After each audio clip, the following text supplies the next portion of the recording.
Hello, and I hope you had a happy Thanksgiving. Welcome back to the channel. I'm excited just to hang out this evening and talk about how things are going. I have started another beast mode. I'm going to go like hardcore beast mode personally, which means I get a little extra strict. I actually started the Monday before Thanksgiving, so we've kept things really simple around here. I've just been dialing things in terms of no dairy personally, and I just already am feeling better. It's been like 4 or 5 days. I had been traveling so much before that, which usually ends up having me feeling a little inflamed. So I am feeling really rock solid right now. And I'm excited to carry that on till the end of the year. So hopefully you had a wonderful Thanksgiving and ate nothing that doesn't make you feel good. But no matter how your Thanksgiving was, if you ate all of the things and are feeling miserable right now, then it's a great time to get things dialed in. I think a lot of times we maybe end up losing this time between Christmas and the beginning, or between Thanksgiving and the beginning of the year, and just eat all of the things, and it continues because it's like this huge gap of the holidays where we eat everything. So hopefully you're feeling good. And the stream just started. So if you just joined, thanks for joining. We're just getting started. I'm in a little bit different setup today, so you'll have to bear with me in terms of audio. Give me a thumbs up and message in the chat if you can hear me okay. I don't have my normal microphone, so let me know. Hopefully there's not an echo, and if you guys can hear me okay.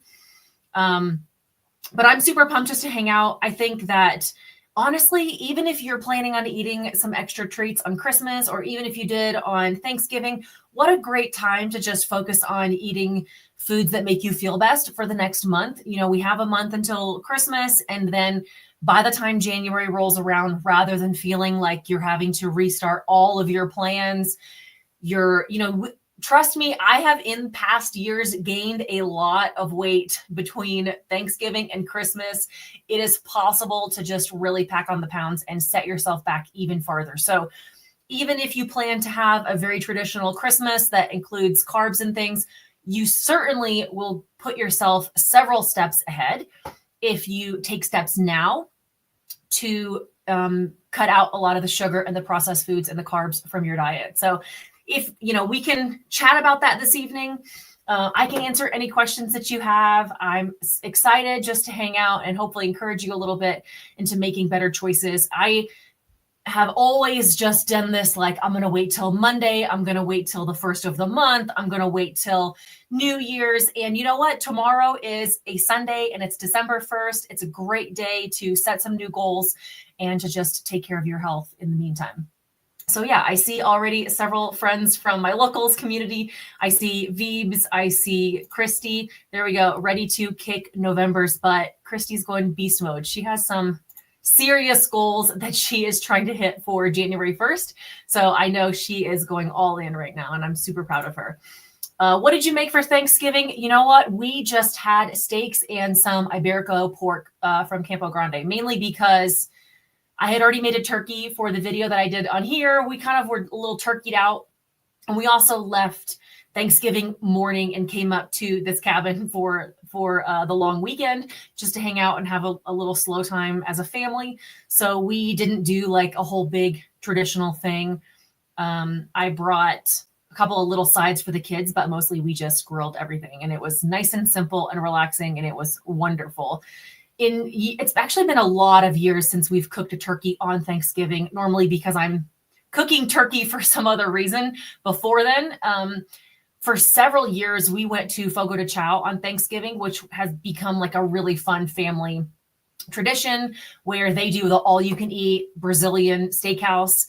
And they actually do roasted turkey and a couple of other traditional Thanksgiving sides on Thanksgiving. And it's so fun. So we did that for a few years. You have to get a reservation ahead of time. And that makes for a really fun holiday because you just get the all-you-can-eat meat. It was starting to just, at least at our location, just get like super busy and chaotic. And we then just have switched to eating steaks and stuff at home. And then this year, like I said, we were on the road. And so we kept it pretty simple. We went to the Grand Canyon. We're in Northern Arizona right now. We went to the Grand Canyon yesterday as a family. We had some barbecue today. So we were just having a very non-traditional Thanksgiving, but I'm enjoying every second of it. So good evening. Good evening. And I see Veebs, yep, going beast mode. Love to see it. Christy did an hour of mini basics and 90 minutes of Zumba today. My legs are jello. You are inspiring all of us. That is amazing. All right, let's check in. I'm on 120 days, but low on vitamin D. What can I do? Vitamin D is one of those things that I think can be helped by taking a supplement, especially in the meantime. If you're taking vitamin D, you want to make sure you're also taking like vitamin K2 at the same time. But, oh, Chris was going to tell me if my audio was good. Okay, cool. And so that's helpful. Like, I think you can do a supplement temporarily, but I think, being outside in the sun as much as possible. I actually go to the tanning bed, and I know that's for some reason is still controversial, but we all know how helpful and valuable the sun is and how important vitamin D is for you. And so I utilize the tanning bed. Even though I live in Arizona and we get a lot of sun, I don't spend a lot of time out in the sun in the nude. So I need to go find better ways to get that vitamin D on my skin. Personally, I found my vitamin D was very low. It was like 24 at one point, and I was able to raise it all the way up to like 80, and I was taking a low vitamin D supplement and doing regular tanning bed. I then have since cut out the supplement and have continued to do regular, like once or twice a week, I'll do a red light bed and then a regular, UVA, UVB tanning bed. And I'm keeping my vitamin D levels like up in the 60 range, which I love. And that's without having to take supplementation. And I think it's just like once I got my body kind of functioning and getting all of that good sunlight. So if you have a place, here we go. Hello from Australia. If you live in Australia and you could be in the sun, then I think it's definitely worth doing that there. Okay, I'm going to try to answer as many questions as I can. It looks like the audio is great. I really appreciate you guys letting me know that. I'm going to skim and try to answer as many questions as I can. If you want your question to pop up to the front so I see it first, you can send a super chat, or for the same price as like any super chat, you can come join my locals community, which is where I do weekly live streams like this and I answer every single questions. I see lots of familiar names in here of people that are doing awesome things and hitting their goals. So you're always welcome to come join me over there, which is at LauraEastPath.locals.com. And I post every day. And it's like a Facebook group, but not on Facebook, which is the cool thing. There's an app which you can sign up on the website. You can join for free. And I post every day for free. Like you can read my morning posts. Also, I send out like occasional emails. I sent an email today to everybody that's in there, the free members as well, just with like Small Business Saturday sales. So a lot of my favorite deals that are going on right now and companies that I think have a great sale for Black Friday and Small Business Saturday. And then if you join as a supporting member for $10, then you can post your own stuff, ask me as many questions as you want all day long and all that good stuff. So I will do what I can. But of course, first I want to let you know that this video and why I get to do cool stuff like this is sponsored by Element. Everybody knows I'm a big fan of Element. I drink the unflavored version every single day. I started with one in my water bottle. I've downgraded from a 40-ounce water bottle to a 32-ounce water bottle. And I still put one packet in there. It just is going to be a little more salty tasting. So if you want it to be more diluted, you can use the bigger water. But it's just super convenient. I travel. I'm leaving on Monday for a trip for work. And I just throw some of these little convenient packets in my suitcase and in my bag and take them with me. And then they also have on their website all of their recipes and their formulas for free. So if you don't want the packet or you don't want to buy from them, you can go to their website and you can get their recipes and make your own version at home, which I know I have some friends who make their own version and they have that at home, but then they buy the packets for when they're traveling or when they're on the go. So it's just a lot of people feel better when they are having some type of electrolytes every day. Personally, I notice I get leg cramps and I sleep kind of terrible. I'll like wake up in the night with some foot cramps, or I might just have headaches or feel a little more fatigued if I'm not getting proper electrolytes. So if you want a free sample pack, you can go to drinkelement.com/LauraEastPath, and they have 100% money back guarantee no matter what. So you can check it out and see. Just know too that they have the flavored versions are sweetened with stevia and have some natural flavors. So just be aware of how you personally tolerate those things. Our family is very flexible in terms of spices and all that kind of stuff. Like My kids have stuff with stevia in it occasionally, and we have no issues with that. So if you are very sensitive to those types of things, make sure you stick with unflavored and check out which one you like best. Okay. All right, let's get back to questions. Let us see where you are. Awesome. I just joined your locals community today. Okay, good. Oh, love it. I caught up this morning a little bit. I was like sitting on the couch earlier, sitting by the fire, wrapped up in a blanket, and was catching up on all of the posts from this morning. And then every evening, I just finished my night, honestly, going through that community, reading everybody's posts, you know, commenting, answering questions. And then I write, right before I go to bed, I write my post that's going to go live in the morning. And it goes live, since I'm on like West Coast time, that goes live in the morning. Okay, when doing Ketovore, do you have to eat veggies or can you eat just the meat and dairy? Here's the fun thing. You can do whatever you want, okay? It's really going to depend on what works for you and your body. And the great thing, and honestly, like this is kind of cool for me as a parent as well, and people always ask about my kids, like this is the beauty of carnivore and kind of the mindset that we all have, is that you don't need vegetables in order to be healthy. Myself and thousands of other people have lived for a very long time. Our ancestors were not eating vegetables. The majority of vegetables that people eat these days didn't exist back when our ancestors were around. So we've been living on things like meat only and animal products only for a lot of history. Okay. So you don't need vegetables to be healthy. I don't force my kids to eat vegetables. Now, if they want to eat vegetables, my daughter loves vegetables. She loves a salad. She actually eats a lot of vegetables. They don't negatively affect her. So great. I think it's fine. I am not the carnivore who feels like all plants are killing you.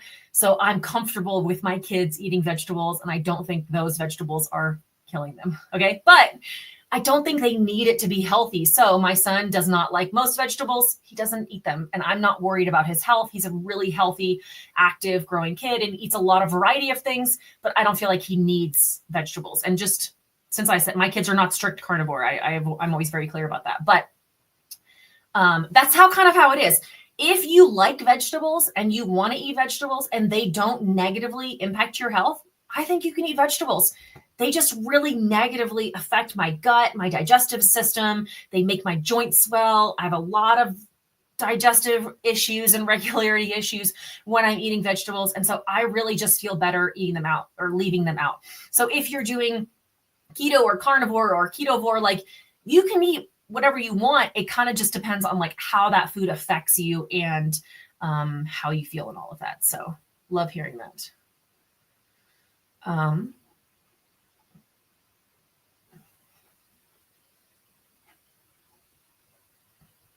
Sorry, catching up. I can never read and then speak at the same time. Okay. I've seen people mentioning like some people see monk fruit and stuff like that. Okay. How long for my stomach to adjust? That is a tricky one. And unfortunately, I can't say a specific time frame. There's just too many personal factors for that. But what I can say is a lot of people find, and I'm assuming your stomach to adjust means like the diarrhea, the loose stools going away, that kind of thing. A lot of people find that clears up for them and their digestive system goes back to normal in about 2 weeks. If that's not the case, it might be time to introduce some gut support supplements. Like I think supplements should be treated like a temporary medication to fix a symptom that you're having. They shouldn't be something like, we as a carnivores don't need to take supplements long-term because our body is missing any specific nutrient. Okay. Like a vegan diet, you have to supplement a very specific way or you will not be getting vital nutrients because spoiler, you can't get all the nutrients that you need from plants. Okay. Unless you're doing this very specific supplementation. Carnivores don't have that issue, but some supplements can be helpful if you're experiencing a symptom or if you're trying to heal in some way. And so there have been periods where I've taken supplements. There's just not something that I've taken like my entire time being carnivore because I'm missing something from my food. So if your stomach is not adjusting, you can try some ox bile. I know a lot of people who have like no gallbladder, or they have gallbladder issues, or they're having a lot of diarrhea, they take a couple of ox bile or digestive enzymes with their food, and that really clears things up for them. So that is something that you could look into. Ooh, this is a good one. Do you check at all to see if you're in ketosis, or are you not concerned about that? I am not concerned about that at all. There are some times when I will check just out of curiosity, especially if I'm doing like a longer fast or something. But I will tell you that as a carnivore, my ketones are usually between like 0.4 to 0.6. And that's with a blood meter, which is unfortunately the only accurate way to check is with a blood meter.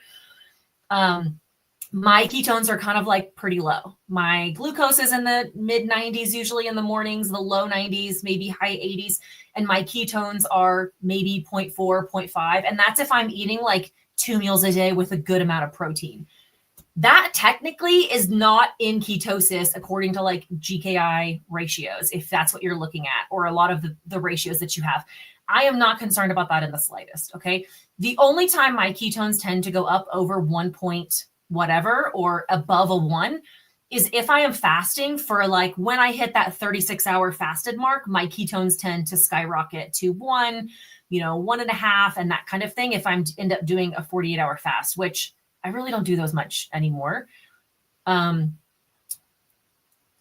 If you are trying to lose a lot of weight, yes, ketones can be helpful, but unfortunately, like sometimes we think that high ketones equals weight loss, and that is not necessarily the case. We have to remember that high ketones equal you're eating a lot of fat, or your body is utilizing a lot of fat. And so in that case, your ketones could be high for 3 different reasons. They could be high because your body is like burning the fat that's on your body, which is good. We want that. Your ketones could be high also because you are just eating a lot of dietary fat, like you're literally eating sticks of butter, or you're eating tons of, lard, or you're eating straight up beef tallow. Your ketones are going to skyrocket because you're consuming a lot of fat. That's not necessarily going to correlate to weight loss when that happens. So you have to be aware of that difference.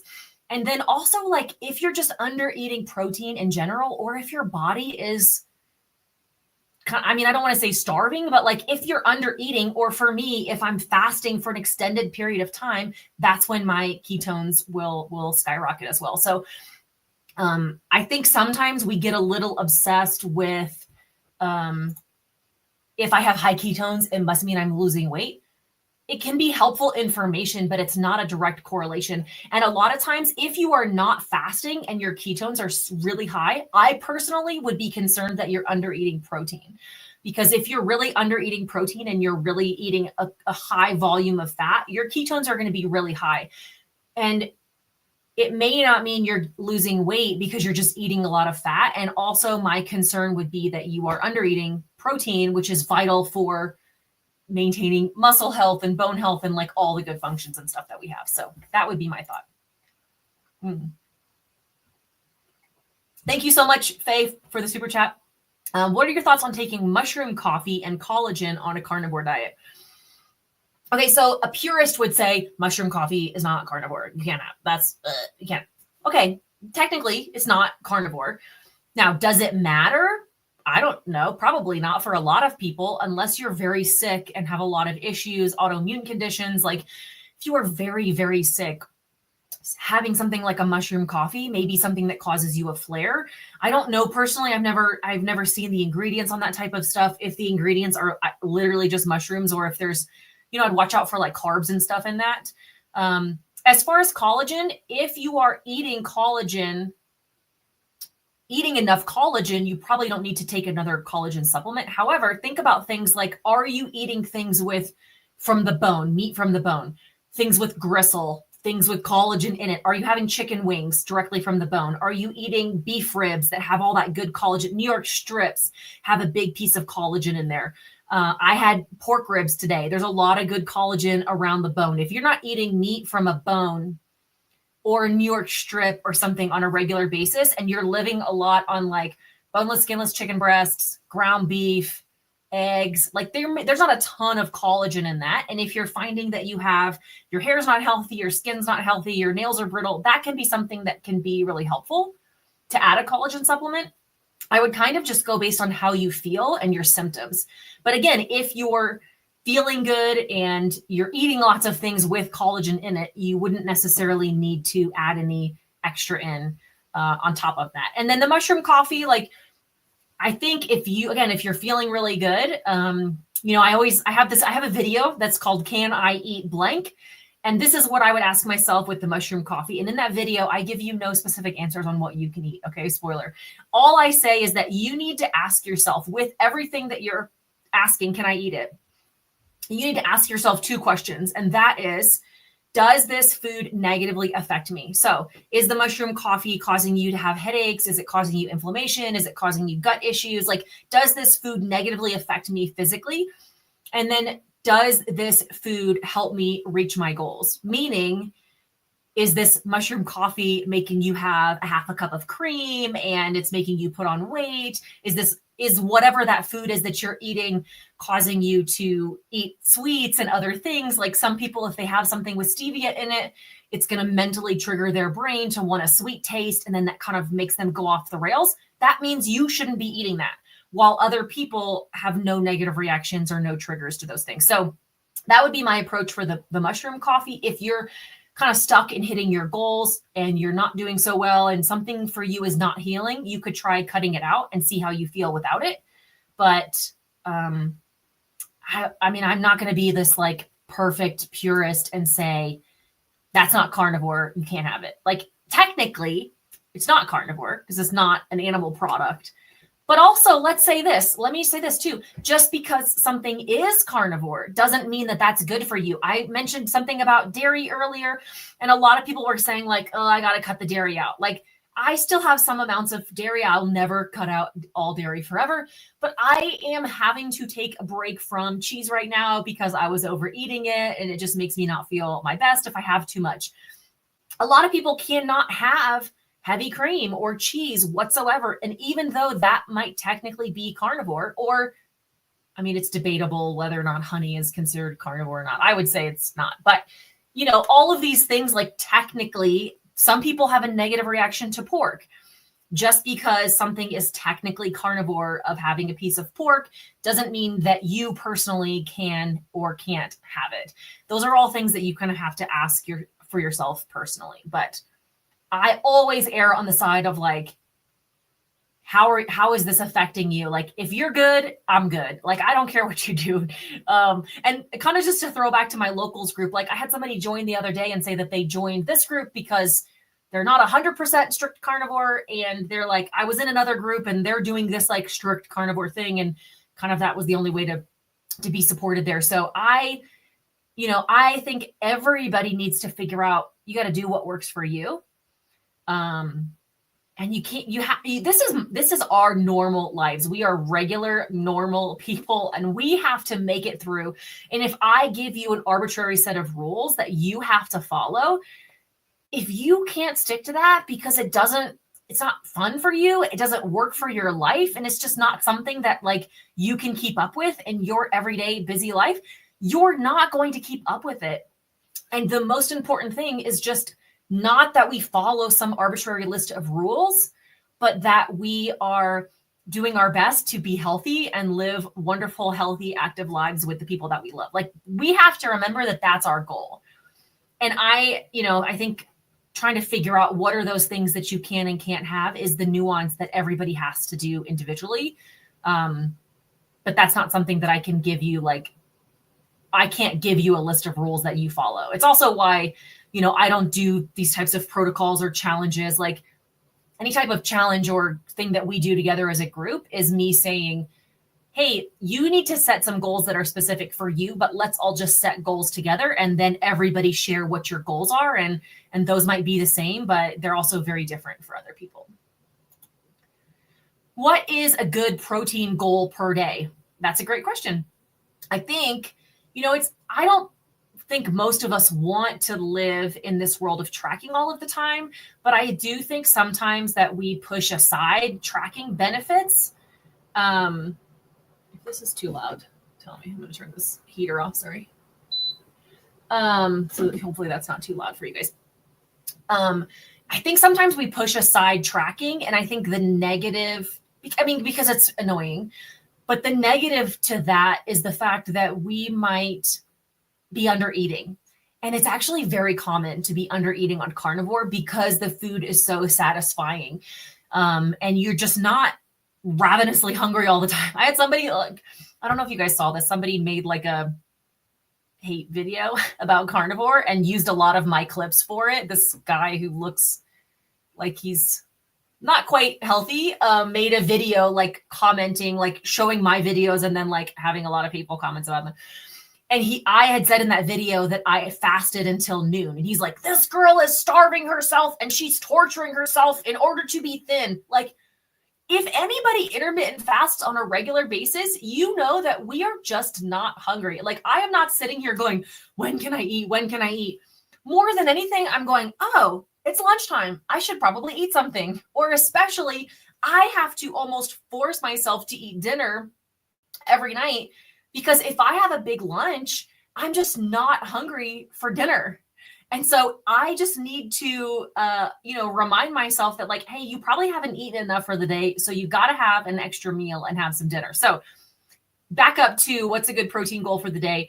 I like the ratio of 1 gram of protein per pound of lean body mass. So if your goal weight essentially is 150 pounds, then that means you need to be eating like 150 grams of protein per day. And that is grams of nutritional macro amount, not grams as in weight of the meat. Spending some time in Spain and realizing other places in the world, you go to a restaurant and I order like a 300-gram steak. Okay. That's not that's the weight of the meat that you're eating. What we want to know is the grams as in the macronutrient amount inside of the meat. So what is the grams of protein that makes up the components inside of the meat? So for instance, 1 egg has 6 grams of protein in it, which actually the kids and I were like looking around to see what had more grams, or one of their beef sticks that they were eating had 8 grams of protein in it. And a piece of string cheese has like 8 grams of protein. So, my goal for the day is at least 130 grams of protein. And I don't track that every single day. I just try to track it occasionally just to say, hey, here's what my common meals are. Am I under eating or not? When I was experiencing hair loss and a lot of negative side effects from being carnivore, it was all because I was under eating. I was really low on protein. I was under eating in general, but mostly I was under eating protein, and I was eating like 40, 50 grams of protein a day. And I experienced a lot of negative symptoms for that. So I would really encourage you to not do that. Here's a good follow-up question to that. How do I figure out how many fat grams per day, how much protein to eat per day, 1 gram per pound, per weight per pound? So I've heard people say 1 gram of protein per pound of body weight. But if you're 100 pounds overweight, like when I was 263 pounds, like there's no way I could eat 263 grams of protein in a day. Like that's a lot. I don't think you really need to worry about overeating protein. So I say, I try to hit 120 to 140 grams of protein a day. If I go to 150, 160, like great, no big deal. Like I'm not concerned about going over it. Now, when it comes to the fat grams, so that's kind of like the only blanket advice that I give anybody is 1 gram of protein per pound of lean body mass. Like that's my advice for you. Beyond that, how many fat grams you need, it kind of depends on your goals. It depends on how much fat are you trying to lose. Maybe we want to dial down the fat. If you are trying to heal your hormones and you have a lot of health issues that you're trying to heal, we need to dial up the fat a little bit. Or do you have a lot of loose stools and digestive issues? Let's dial down the fat a little bit. And then also, are you super constipated? Let's bump up the fat. Also, I think I have different cravings and different, nutritional needs on different days. Some days I exercise, a lot of days I don't. And so some days I find that I'm eating more fat and other days I'm eating more lean. I think that's really, really normal. I think you just need to make sure that you're not eating under eating protein every day. And then as far as fat goes, I think you kind of just play it by ear, day to day, literally day to day. Like my macros, essentially, like some days I might do, if I plugged them into the calculator, calorically ratio, it would be like 50-50. And other days it's like 75-25, like 75% fat, 25% protein. And I think that's pretty normal. I personally don't try to hit a specific fat macro ever. And I kind of just say like, man, I've been eating lean for a while. Let me dial up the fat. And I can kind of just tell based on how I'm feeling, if you're a little low energy, you know, especially if you are trying to heal hormones or Hashimoto's or thyroid issues, like you need a lot of fat, especially if you're perimenopause, menopause, like that phase of your life, really dial up the fat. But I'll tell you what, if you really dial up the fat in order to heal and you're eating adequate protein, this is why people say sometimes you have to gain weight in order to heal. Like healing your body and fueling it properly and then trying to restrict in some way in order to lose weight it's two very different approaches, and they're often counterintuitive, and it's really hard to do both at the same time. And so you kind of have to pick like, what is your specific goal and what is it that you're trying to hit? Okay, cool. How do you feel about protein shakes? I think if you are somebody like my husband, Chris, or most of the time myself, who can eat adequate meat on a daily basis, you don't need a protein shake. Okay.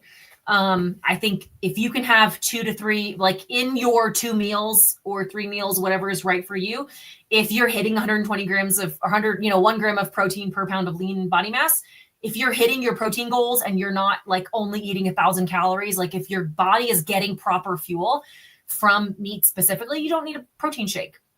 However, there's a lot of people like my mom, like my grandparents, who just don't get enough protein in the day. And having a protein shake or a supplement of some kind of protein can be very beneficial for them. You know, my grandparents are in their 90s. They are not carnivore, but they, just aren't eating enough protein in a day. So like we try to get them to have like a protein shake, each of them, at least one a day. My mom just really struggles with eating because of satiety. She's not hungry. And just she's cooking for herself all the time, that she really struggles with having 3 meals a day. And she kind of needs 3 meals in order to get in all of that protein. So she has started taking 1 scoop of the Equip protein, which is a beef isolate protein powder, which I recommend over whey simply because it's a dairy-free. And if you have any sensitivities, like a whey protein, a lot of protein powders too, like quality of protein powders is really key. A lot of protein powders have like seed oils, soy filler, like a lot of junk in them, and you want to try to avoid that. So having like a really clean beef isolate protein powder, she takes a scoop of it and puts it in a tea bag. I know a lot of people, especially in locals, a lot of you guys put a scoop of protein in their coffee in the morning. My mom doesn't drink coffee, so she puts a scoop in a mug of chai tea, like a tea bag. So there's no dairy or anything in it. And she puts like hot tea and a scoop of like vanilla Equip protein. And that's giving her automatically 21 grams of protein to start the day. And now she can have like a moderate sized lunch and have a little dinner. And then she's not under eating for the day. So I think they're a really helpful tool. If you are somebody who's just like really busy and struggling to eat enough, and, obviously real meat is always going to be a better alternative, but we have to don't let perfect be the enemy of the good. Like have a protein shake is much better than having not eating enough, or like forcing yourself to eat something and then you hate it. So then you're not eating it and then you end up going off plan. But if you're going to do protein, I suggest something like Equip, which is a really clean protein. And I think in the description of this video, there is the code for that. They're actually having the code for Equip is in this description of this video. They're having their Black Friday, Small Business Saturday, whatever sale going on right now for 30% off. So if you want to try that, you can check that out. Have you ever tried a fruitarian diet? That might be the one I've never tried. I would not have lasted long on a fruitarian diet. I probably would have blown out my backside. That sounds terrible. I would never suggest anybody tries that. If you heard me rant about protein for the last 15 minutes, you would know why. And thankfully I was vegan for a while, but thankfully I have not tried that. Okay. Kimberly said, fun question. I love this. What's your favorite cut of beef, pork, poultry, seafood? So, man, it definitely varies. I get in these moods where, and I think there's something intuitive about this. Let me say this. I think your body kind of knows what you need at the time, because there will be times when all I want is filet, like beef tenderloin, which is really lean beef. And I think my body is trying to tell me something, right? But there's other times that if Chris was like, hey, do you want to have some beef tenderloin or filet? And I'm like, ugh, no, I want a chuck eye steak, or I want a ribeye, or I want skirt steak. Oh, I love skirt steak. Love skirt steak. That might be if I had to pick just one, it would be skirt steak. But I think sometimes it varies. Like sometimes I can eat a ribeye and it's just the best thing that I've ever had in my life. And then there's other days where the thought of eating a ribeye with all that fat just doesn't sound appetizing to me. And that's what I was talking about with your fat ratios being different every day. Like, I think it's okay to honor that. You want to make sure you're just not under eating for a long period of time. But, if I had to pick one cut of beef, it would be skirt steak. But, it kind of depends on the day and like what my body's craving at the time. In terms of pork, I love bacon. This is making me hungry, this question. I love bacon. Probably would have to be the number one, but a good piece of crispy pork belly is so good.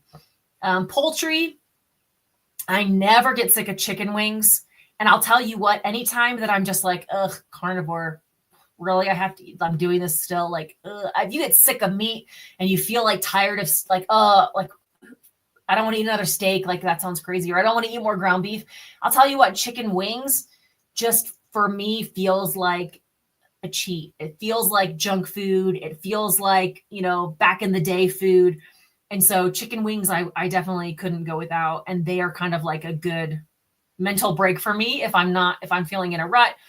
And seafood, I love probably crab legs the most, but I eat shrimp probably the most often. That's obviously just because of like access to it or budget reasons and all that kind of stuff.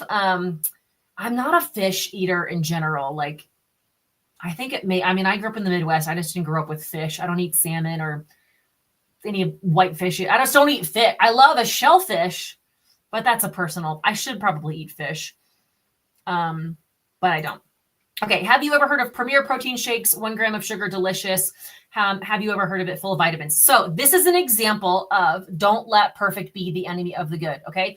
What I was saying about my grandparents, and I'm trying to get extra protein in them. Well, guess what? What can I buy from Costco that can mail to their house where they live in a very remote area that they don't have to mix in a blender every day? Like, what's something that they can put in their fridge and take it out and drink it? And I'll tell you what, the best of those options of things that I can do to provide that for them is Premier Protein. So do I think it's a great option for most people? No, actually. I think there's a lot of better options because Premier Protein has some seed oils in it and things that can be negative. So I had this discussion one time. My mom knows we send my grandparents this Premier Protein and they keep it in the fridge. And because they can literally, my grandfather is in his mid-90s. He's cooking and doing everything for my grandmother. And for both of them, they're very independent. So what is the option, again, that they can open the fridge and drink something and it's protein? That is kind of the best option for them. My mom heard me explain this scenario and she thought, oh, great, that means I can drink that too. So this is one of those funny things we found out later, without telling me, her and her best friend started buying Premier Protein and drinking it. Well, after like a month or so, my mom was like calling me to kind of talk about some issues she's having. She's like, all my digestive issues are back. I'm gaining weight. My best friend is gaining weight. We can't figure out what's going on. And I was like, what? I couldn't figure it out either.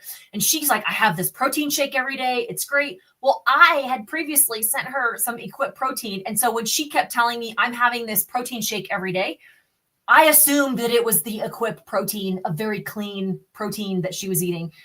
Come to find out almost like 2 months later, she's just, her health is, digestively, she's like way back to where she was. Really, really terrible gut issues. And again, both of them are gaining weight. They can't figure out what's going on. And everything else is the same.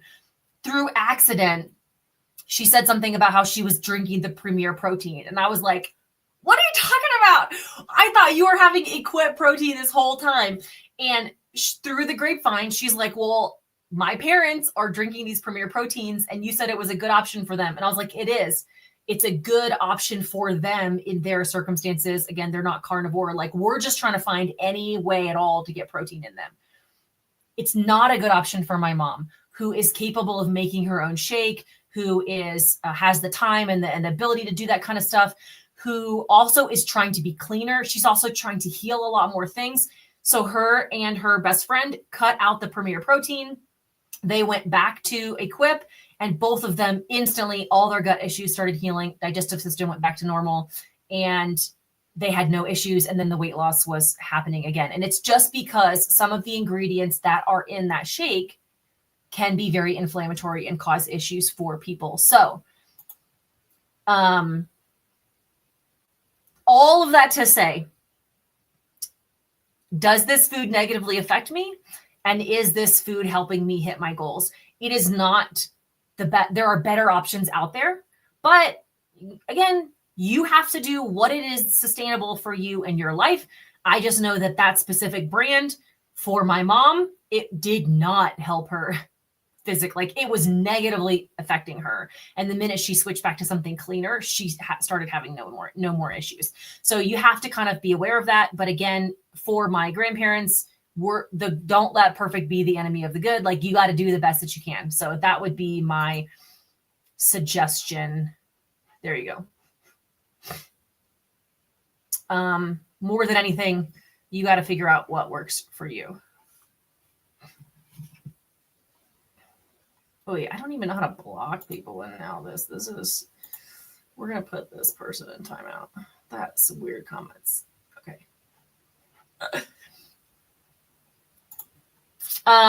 Laura, what's your take on iodine supplementation? It seems to be the trend these days. I know, right? I honestly have no idea.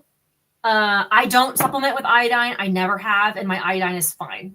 I do eat, and I think the concern, and I from what I understand, as with all trends, they start somewhere from a real problem, and then it kind of turns into a trend. Where who knows what the meaning of it is now. Two things I'll say about this. I think it starts from the fact that a lot of people are not eating iodized salt because we eat Redmond. A lot of people in this community are eating Redmond real salt, and that salt does not have iodine in it. I am also eating, though, like a Maldon flaky salt pretty much on a daily basis. And so maybe that's where the iodine is coming from for me. I'm not sure. I have heard of people that are having negative symptoms, and then they find that when they add iodine, that can be helpful.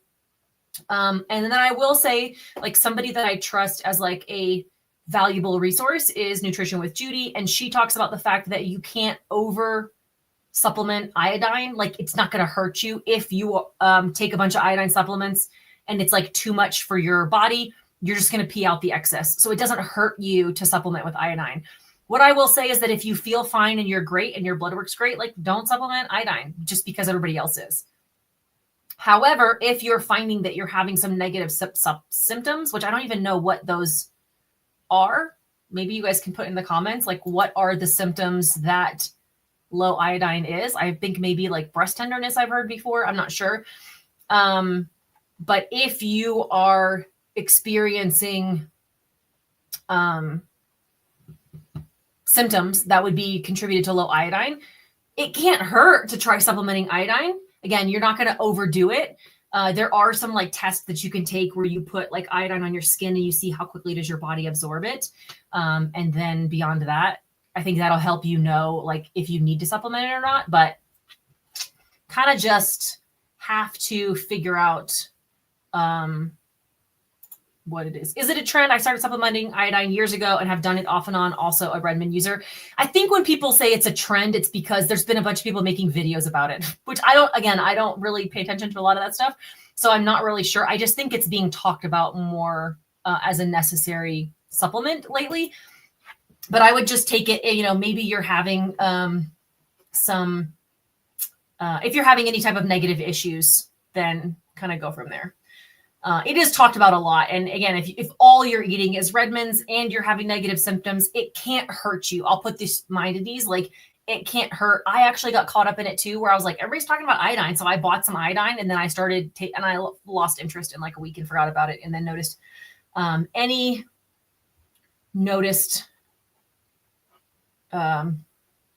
other issues. Like, I didn't notice any differences. And then all my blood work and stuff looked great. Oh, this is interesting. So I looked up Redmond salt and it does have iodine in it, just not added iodine. That's good to know. And it's probably a trace amount. If you go online and Google it, you'll find all the minerals that are in it. Awesome. That's good to know. So there you go. It can't hurt if you want to try it. But if you're not having any negative symptoms, I kind of feel this way with everything. If you're not having any negative symptoms, then maybe you don't have to do it. Okay, interesting question. And I think this one is applicable because of the holidays, but what is your opinion on alcohol, beer, wine, whiskey, rum, or clear distilled such as vodka or tequila? So anything with carbs in it obviously is going to like negatively affect you first and foremost. I've never been a drinker like before Carnivore, after, like I would never, if I had to choose drink alcohol or have a pint of ice cream, I was always somebody that was going to choose like junk food. So it wasn't something big for me, but I know especially around the holidays, it can be difficult for people. Anything with like sugar and carbs, as far as like wine and beer, and those are all going to be instantly a problem for most people. I think where the gray area comes in is with any type of clear alcohols, like vodkas or something like that, because technically they are low carb or no carbs. But what I will say that if your goal is fat loss, anytime you consume alcohol, your body has to literally stop burning fat and processing fat, because your liver does a lot of that. Basically, it has to switch out of fat burning mode, switch into alcohol detoxing mode, and then it goes back into fat burning mode again.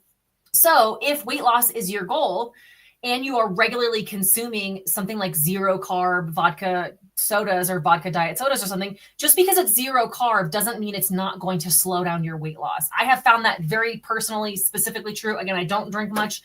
Several years ago when I was in like the height of weight loss, so I was losing weight pretty consistently every single week, I went on a business trip and had a couple of work dinners and I did like a couple vodka diet Cokes or something, zero carbs. I came home. That was like the first week in a long time that I had not lost any weight. And I instantly knew it was that. So I've kind of tested it myself. I kind of have no interest personally. So it wasn't something that was hard for me, but I think you have to just decide of like, again, does this food negatively affect me? Like, how do you feel? I know a lot of people talk about the fact that they feel more intoxicated quicker when they're not having carbs. They feel the hangover is worse. Like, so does this food negatively affect you or drink? And then is this helping me hit my goals? Meaning, if you're regularly drinking alcohol of any kind, whether or not it's zero carb or not, it is going to affect weight loss. And so you kind of have this trade-off. Again, it's your life. Does having this zero carb cocktail at a party help you not eat the other junk food and things? Or does it trigger you and want to eat those other things? Like you're making bad decisions after those things. Like there's just a lot of things that you're going to have to figure out personally, but it's definitely not going to help you hit your weight loss goals if that's the case. Okay. So I've been on Carnivore for 40 days, no weight loss at all. Any thoughts? So I will say with this context, no context, essentially, I can't give you advice. And I know that's a really frustrating thing to hear, and I'm really sorry. And it's also very frustrating to feel like you're doing everything right and to not be losing weight. And so I am empathetic towards that. And I'm really sorry, first of all. So I send you that love right now. And I understand the frustration. I can't give you advice because I don't know if you're overeating, if you're undereating. Are you having something like the protein shake that I mentioned that's throwing you off? Are you having too much dairy? Are you, is there too much stress in your life? Do you have a hormone imbalance? Like there's so much context that's needed. I answer those types of questions, and I can help you more with more context. And I'm not even trying to pitch for this, but it's literally the only way. Like, if you go to somebody and say, I can't lose weight, what should I do? And they instantly give you a 12-step protocol to follow or a 3-step protocol to follow, like, they don't know you and they don't know where you are in your health. I wish I could do that. Because it would be very easy to sell a program to people if that would fix all their problems. There's just too much personal context that is needed. I do try to help people with that in locals. This is where if you do become a member, I don't answer DMs. I really don't answer many questions on YouTube. I just can't, mainly because it would take a conversation. And so what people tend to do is they join locals as a supporter, but then they post their food every single day. And if you tracked your food for a couple of days, or even just took pictures of your food for 3 or 4 days, after a couple of days, not only myself, but then the rest of the group can go, oh, here's what's going on, or here's what you could do. You're not eating enough. Your body is starving and it's not going to lose weight because it's malnourished, or you're overeating. And hey, do you see here you had a half a cup of cream on these specific instances? Like, there's a lot of ways we can help you troubleshoot that. But I can't really do that as much without some context. So I do have some videos that try to break down the reasons why you might not be losing weight. And the short version is you're under eating, you're overeating, or there's something else deeper going on. And that's like a hormone issue or like something else that has to be healed. It seems counterintuitive to the fact that if you're under eating, why would I not be losing weight? But if you are under eating, your body knows I'm not going to get enough calories for the day. So your metabolism is going to slow down. And this is why, look, factually, you do have to restrict calories in some way to lose weight. But not all calories are created equal, certainly not in terms of satiety, but not in how your body responds to them. And so, it's like if you're restricting calories, initially you're going to lose weight, but then eventually your body is going to slow down its metabolism and slow down its functions in order to only lose that, in order to only burn that much fat, which is why if you are on a straight calorie restriction diet, over time, you have to restrict and restrict and restrict more and more because your metabolism is really slowing down. And so, that's why we have to try to, like, people do these reverse diets or they try to boost up their metabolism. I don't think it has to be this extreme thing.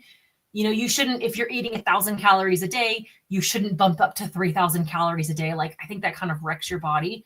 It needs to be these like really small adjustments more than anything, because whatever adjustments and changes that you make have to work for you and your life. So I would really, my best thing to do, again, you don't have to come join my group, okay? But if you are trying to figure out why am I not losing weight, I would start tracking your food every day.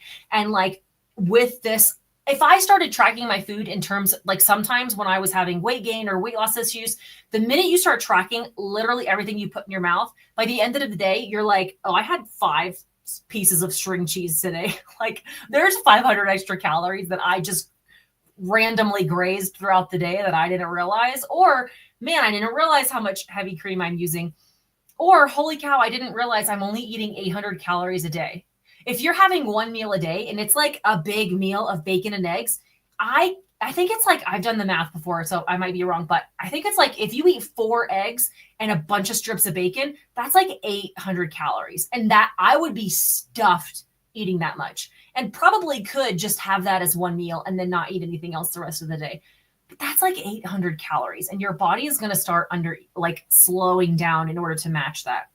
And then there's other times where it's like, oh, I had 2 meals and I had 5 pieces of string cheese. I ate 3,000 calories today. Of course, this is what's happening with my weight loss. So my best thing, if you want to kind of self-diagnose yourself, is track your food for a few days. Just eat what you want to eat what you've been normally eating, and find out, like, you can kind of see, am I drastically undereating? Am I drastically overeating? And then if you're not doing either one of those things, then you can start looking at like the quality of food that you're having.